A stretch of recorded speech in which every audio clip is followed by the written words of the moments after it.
বিসমিল্লাহির রহমানির রহিম। Hello lovely people, স্বাগত জানাচ্ছি আপনাদেরকে বেসিক ওয়ার্ড মিনিং এ। এই শব্দগুলো আপনারা যদি জানতে পারেন তাহলে অবশ্যই ইংলিশে দারুণভাবে কথা বলতে পারবেন।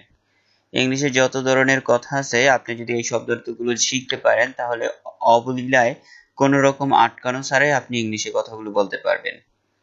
আসুন তাহলে আমরা এই বেসিক ওয়ার্ড মিনিং এর পার্ট 1 শুরু করেছি এবং এই পার্ট 1 এর শব্দের যে উচ্চারণ সহ অর্থগুলো জেনে নিই।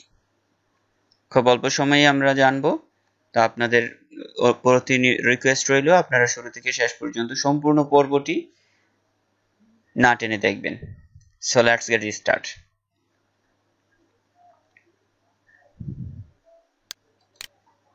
প্রথমত যে শব্দটি আছে সেটা হলো আই। আপনারা দেখতে পাচ্ছেন এখানে উচ্চারণটি দিয়ে দিয়েছি। আই মানে আমি। আমি এর ইংলিশ হলো আই। তারপর আছে ইউ। ইউ মানে তুমি। তুমি এর ইংলিশ হলো ইউ। তারপর মাই। মাই শব্দের অর্থ আমার। আমার এর ইংলিশ হলো মাই। আপনারা দেখতে পাচ্ছেন পাশেই উচ্চারণ দেওয়া আছে। যারা ইংলিশটা পড়তে না পারেন তাদের জন্য উচ্চারণটা বেশ উপকারে আসবে। তারপরই আছে ইয়োর। ইয়োর শব্দের অর্থ হলো তোমার বা আপনার। তোমার বা আপনার এর ইংরেজি হলো ইয়োর। দিস।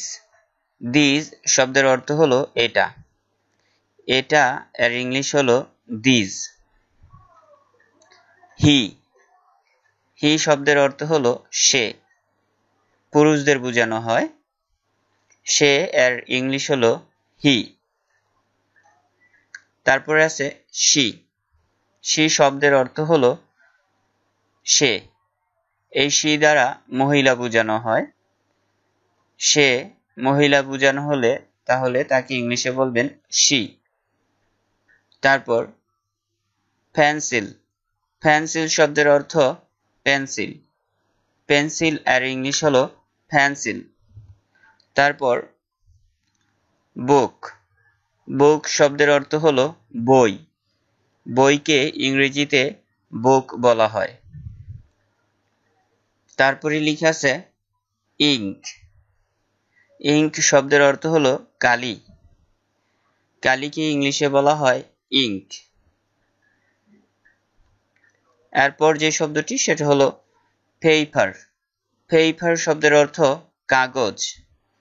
কাগজকে ইংলিশে বলা হয় পেপার, যেটা আমরা বাংলাদেশিরা উচ্চারণ করে থাকি পেপার। তারপর চলে যাচ্ছি পরের শব্দে। পরের শব্দটি হলো এক্সারসাইজ বুক। এক্সারসাইজ বুক মানে হলো খাতা।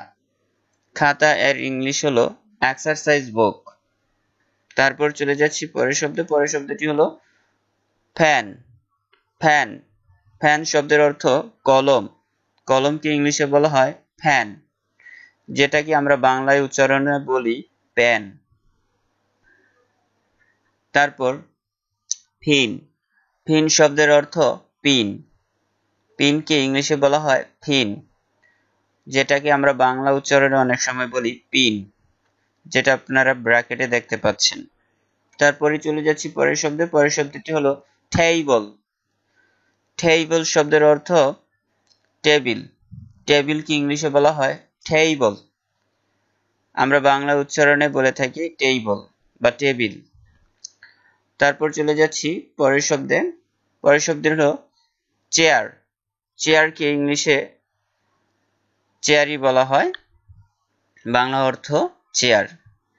তারপর ডোর। ডোর বাংলা অর্থ হলো দরজা। দরজাকে ইংলিশে বলা হয় ডোর। এবার যে শব্দটি আছে সেটা হলো উইন্ডো। উইন্ডো শব্দের অর্থ জানালা। জানালাকে ইংলিশে বলা হয় উইন্ডো। আপনারা উচ্চারণটি দেখতে পাচ্ছেন, পাশে লিখে দেওয়া আছে। তারপরে লিখে আছে নাইফ। এখানে কে সাইলেন্ট ওয়ার্ড। সাইলেন্ট ওয়ার্ড উচ্চারিত হয় না। নাইফ। নাইফ শব্দের অর্থ ছুরি। ছুরিকে ইংলিশে বলা হয় নাইফ। তারপরে লেখা আছে ব্রেড। ব্রেড শব্দের অর্থ রুটি। রুটিকে ইংলিশে বলা হয় ব্রেড। এবার যে শব্দটি সেটা হলো বাটার। বাটার শব্দের অর্থ মাখন। মাখন অর্থ মাখন, আর ইংলিশ হলো বাটার। তারপরে লেখা অরেঞ্জ। অরেঞ্জ শব্দের বাংলা অর্থ হলো কমলা। কমলাকে ইংলিশে বলা হয় অরেঞ্জ। অ্যাপল। অ্যাপলের বাংলা হলো আপেল। আপেলকে ইংলিশে বলা হয় অ্যাপল। প্লেট। প্লেট শব্দের অর্থ থালা। থালা বা বাসন। থালা বা বাসনকে ইংলিশে বলা হয় প্লেট। ওয়াটার। ওয়াটার শব্দের অর্থ পানি। পানিকে ইংলিশে বলা হয় ওয়াটার। ব্রিটিশরা আর উচ্চারণ করে না, তাই আমি বললাম ওয়াটার। আপনারা যদি আর উচ্চারণ করতে চান অর্থাৎ বাংলাদেশীদের মতো, তাহলে বলবেন ওয়াটার। এরপর মিট। মিট শব্দের অর্থ মাংস। মাংসকে ইংলিশে বলা হয় মিট। তারপর যে শব্দটি সেটা হলো নিউজপেপার। নিউজপেপার শব্দের অর্থ হলো সংবাদপত্র। সংবাদপত্রকে ইংলিশে বলা হয় নিউজপেপার, যেটাকে বাংলা উচ্চারণে বলা হয় নিউজ পেপার। এখানে লিখে দিয়েছি ব্র্যাকেটের ভিতরে নিউজ পেপার, এর অর্থ সংবাদপত্র। তারপরে শব্দ লেটার। লেটার শব্দের অর্থ চিঠি। চিঠিকে ইংলিশে বলা হয় লেটার, যেটাকে বাংলা উচ্চারণে বলা হয় লেটার। ব্রিটিশরা আর উচ্চারণ করে না। আর যদি এটাকে আপনারা আমেরিকান উচ্চারণে করতে চান তাহলে বলবেন লেডার। লেডার অর্থাৎ ডবলটি ডি উচ্চারিত হবে, লেডার। ওকে, আমি চলে যাচ্ছি পরের শব্দে। পরের শব্দটি হলো ম্যাগাজিন। ম্যাগাজিন শব্দের অর্থ ম্যাগাজিন। তারপর ওয়াশ। ওয়াশ। ওয়াশ শব্দের অর্থ হলো ধোয়া। ধোয়াকে ইংলিশে বলা হয় ওয়াশ, আর বাংলায় উচ্চারণ করলে আপনারা বলবেন ওয়াশ। কোনো কিছু ধোয়া বা পরিষ্কার করা। এবার যে শব্দটি আছে সেটা হলো মিট। মিট শব্দের অর্থ দেখা করা বা সাক্ষাৎ করা। দেখা করা বা সাক্ষাৎ করাকে ইংলিশে বলা হয় মিট। এরপর লেখা আছে সেন্ট। সেন্ট অ্যাস উচ্চারিত হবে না, সাইলেন্ট ওয়ার্ড এটা। সাইলেন্ট লেটার উচ্চারিত হয় না। সাইলেন্ট লেটার উচ্চারিত হয় না, আমরা এর আগেও একটা পেয়েছি। তো এখানে সেন্ট। সেন্ট বাংলা অর্থ হলো গন্ধ। গন্ধকে ইংলিশে বলা হয় সেন্ট। তারপরে লেখা আছে রাইট। রাইট অর্থ লেখা বা লেখা। লেখাকে ইংলিশে বলা হয় রাইট। এখানে ডব্লিউ উচ্চারিত হবে না, কারণ এটা সাইলেন্ট লেটার। সাইলেন্ট লেটার উচ্চারিত হয় না। তারপর ওয়েট। ওয়েট শব্দের অর্থ অপেক্ষা করা। অপেক্ষা করাকে ইংলিশে বলা হয় ওয়েট। সি। সি শব্দের অর্থ দেখা করা। দেখা করাকে ইংলিশে বলা হয় সি। ডাই। ডাই অর্থ রং করা। রং করাকে ইংলিশে বলা হয় ডাই। আরেকটা ডাই আছে, সেটা হলো মরা। আমরা সামনে অন্য কোনো পর্বে নিয়ে আসবো সেই ভার্বটি। আপনারা এখানকার এই ওয়ার্ডটি একটু শিখে নেন। ডাই। ডাই অর্থ রং করা। সেল। সেল শব্দের বাংলা অর্থ হলো বিক্রি করা। বিক্রি করাকে ইংলিশে বলা হয় সেল। কল। কল অর্থ ডাকা। ডাকাকে ইংলিশে বলা হয় কল। রিড। রিড শব্দের অর্থ পড়া।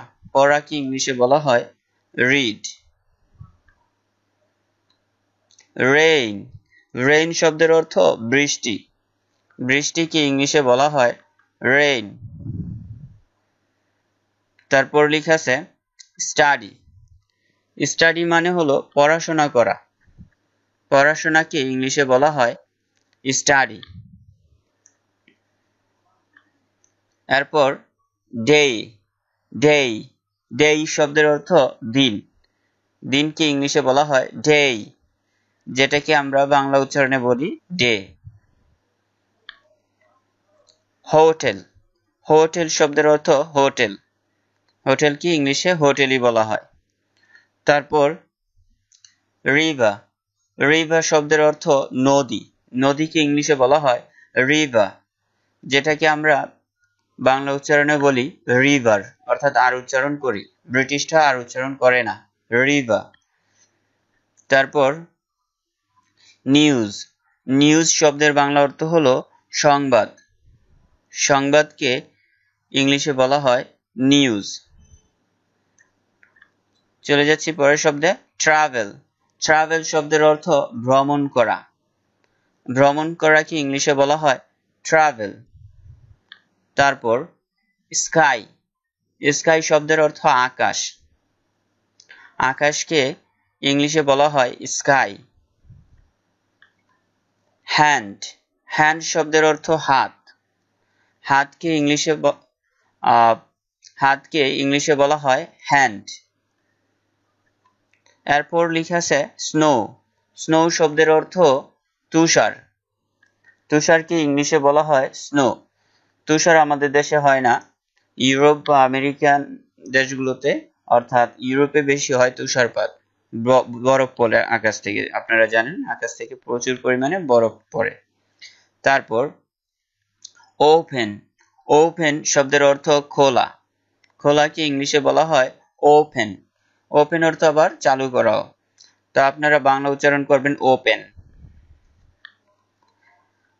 কাম আউট, কাম আউট শব্দের বাংলা অর্থ হলো বেরিয়ে আসা, বেরিয়ে আসাকে ইংলিশে বলা হয় কাম আউট, যেটাকে আমরা বাংলা উচ্চারণে বলি come out. Go out, go out এর বাংলা অর্থ হলো বেরিয়ে যাওয়া, বেরিয়ে যাওয়াকে ইংলিশে বলা হয় গো আউট, যেটাকে আমরা বাংলা উচ্চারণে বলি গো আউট। ধন্যবাদ সবাইকে, আমাদের আজকের টিউটোরিয়াল এখানেই শেষ করছি। যদি ভিডিওটি আপনাদের বিন্দুমাত্র ভালো লেগে থাকে, নতুন কিছু যদি শিখেই থাকেন, প্লিজ চ্যানেলটি সর্বপ্রথম সাবস্ক্রাইব করে নেবেন, তারপরে বেল বাটনে ক্লিক করে দিবেন। আর হ্যাঁ, আজকের ভিডিওটিতে কিন্তু লাইক দিবেন, লাইক দিতে ভুল করবেন না, অবশ্যই লাইক করবেন ভিডিওটিতে।